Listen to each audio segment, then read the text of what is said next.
Another day, another basketball stories na naman ang pagkikwentuhan natin. At ngayon nga ay ang pag-uusapan natin ang balitang pagkuha ng Golden State Warriors kay LeBron James. At ang balitang may 3 center na nga daw ngayon ang Golden State Warriors. Kahit man nga kakasimula pa lang ng kanilang magiging kampanya ay sinalubong na nga agad sila ng malaki-laking problema matapos may balita ni Coach JJ Redick na meron na nga agad sa kanilang mga manlalaro ang nakasama sa kanilang injury report na kinabibilangan ni LeBron James, Gabe Vincent, Marcus Smart at Ado Otero. Sa parte nga ni Vincent, meron nga siya ngayong knee management. Si Smart naman ay nagkaroon ng injury sa kanyang Achilles.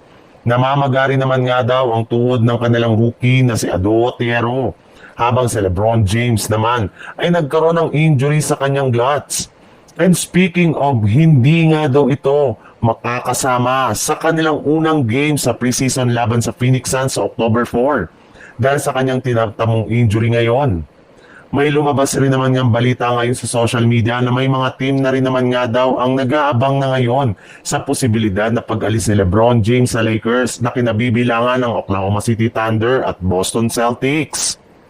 Sa ibang balita naman, makalipas nga ang ilang araw mula nang pumirma si Al Horford ng kontrata sa Golden State Warriors, ay dumating na nga ito sa wakas sa lugar ng San Francisco. Umarap na rin naman nga ito sa media sa kanyang ginagawang interview at agad sumali sa day 2 ng kanilang training camp kasama ang kanyang mga bagong teammates.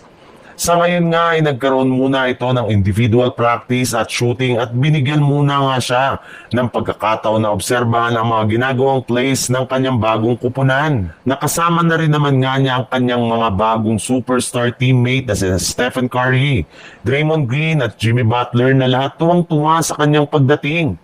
Maliban rin dyan, nakasama na rin niya sa loob ng court ang iba pang mga big man ng Golden State Warriors na sina Quinton Post at Tracy Jackson Davis na siyang i-mentor niya sa kanyang team. Yes, sa wakas nga ay kumpleto na ang triple tower ngayon ng Golden State Warriors na pangungunahan ang kanilang front court sa kanyang mga laban ngayong season. Kaya ready na nga talaga ngayon ang Golden State Warriors na umpisahan ang kanilang kampanya.